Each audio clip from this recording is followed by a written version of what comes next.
দুপুরে এরকম ভাত ভাজা বানিয়েছি আর তার সাথে করেছি হচ্ছে এরকম চিকেন কষা, যেটা তো তোমাদের দেখাচ্ছিলাম, এরকম আলু দিয়ে করেছি।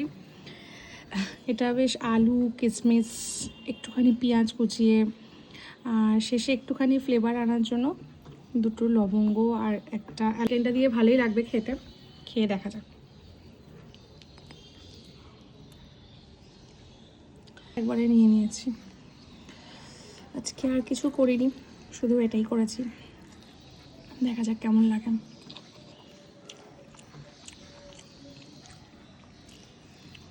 এই ভাত ভাজার মধ্যে কিশমিশটা দিয়েছি তো, মুখে কিশমিশগুলো পড়লে দারুণ লাগছে, মানে পুরো ফ্রাইড রাইসের মতন লাগছে।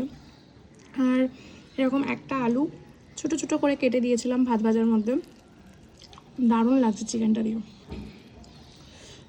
চিকেনটা দেখো বেশ ভালো। আগে আমি চিকেনটাকে বয়েল করে নিয়েছিলাম, নিয়ে তারপরে ফ্রাই করেছিলাম, তারপরে মশলা দিয়ে কষিয়েছি, এর জন্য চিকেনটার কিন্তু দারুণ ফ্লেভার এসেছে।